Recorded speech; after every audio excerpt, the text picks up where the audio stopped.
And typically also urban areas pollute waterways. You know, we drop oil on the roads, the particulates out of our exhausts also produce pollution onto the roadways, and that just gets washed straight into the waterways. All these hard surfaces reduce the groundwater recharge, and that actually the groundwater is what's contributing to some of the creek flow in this area. Harren Creek, Owen Creek is fed by Harren, and then through down to the Barron. So people rely on Owen Creek for their water supply, so that's likely to reduce. And ordinarily there'd have to be, you know, control sections to stop it from getting up speed, wouldn't there not? And normally that's inspected by council when it's been installed before they can start their construction. Didn't happen, did it? Didn't happen, no.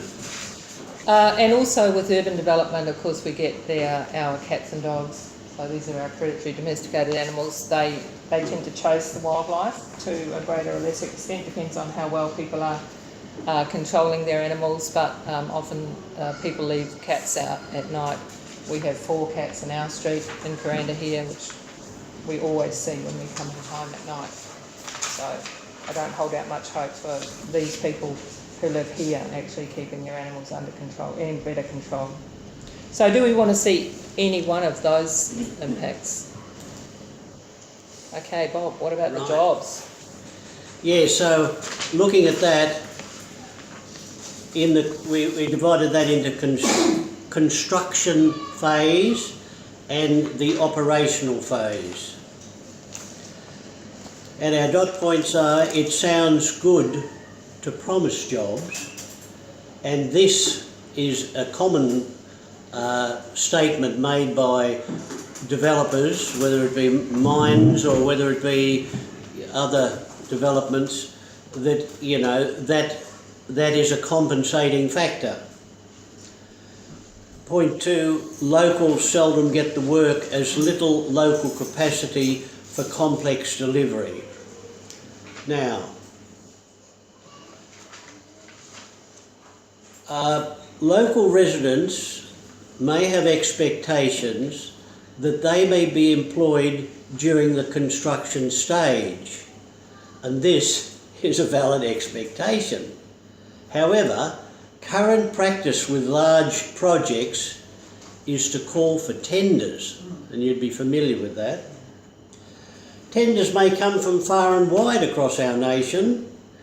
If the locals are to be considered, they will need to have the capital funds available to compete with the large construction companies. In other words, they outlay the money and they get paid late down the line, and you have to have that capital to be able to take on the job. This is a big ask for the smaller operators, even though their local knowledge can be an invaluable asset doing things that reflect best practice for the environment. These criteria are not always rated highly when selecting a tenderer. So there is always the possibility a tender from a friend or associate of the proponent too. You probably heard about that. We would call this corruption, but we seem powerless to rule it out. So in summary, it looks good to promote the proposal with the bait of jobs. In reality, it is seldom that locals will get the consideration they rightly expect. So do not support the proposal on this expectation.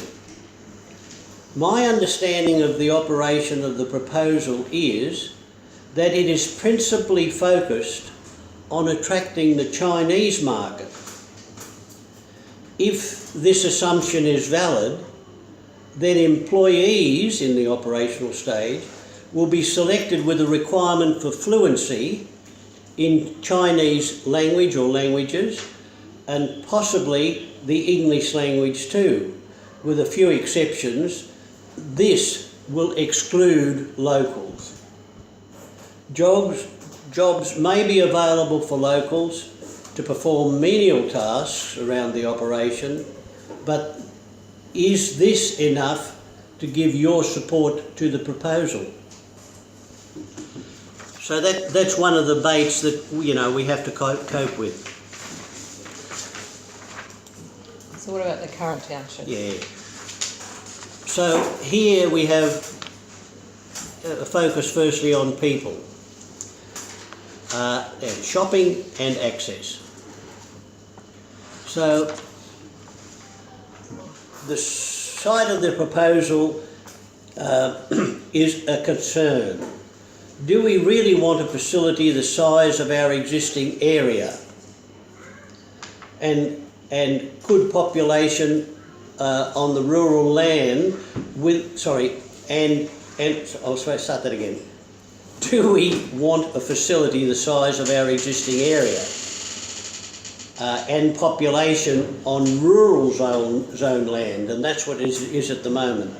With the demands that could make for traffic on the range to be increased, the traffic lights on Kennedy Highway, if there's a lot of traffic going there, well then at the moment there is a very short time for people to get in and off the Kennedy Highway from the Myola Road. You'd confirm that, wouldn't you? It's a nightmare. Yes, yep. And then Myola Road itself.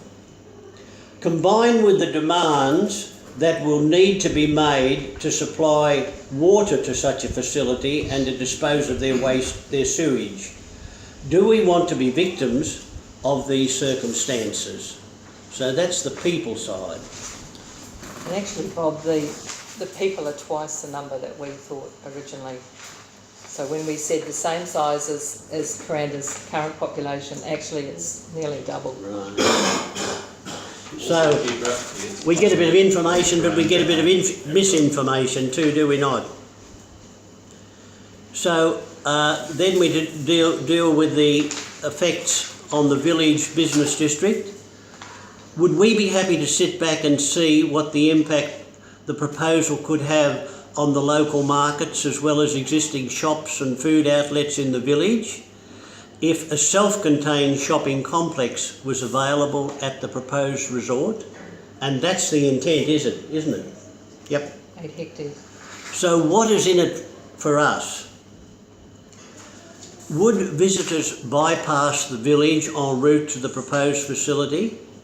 Would the visitors bound for the proposed resort who have travelled on either Skyrail or Q-Rail stop to shop in the village as they are shuttled to the proposed resort? I think not.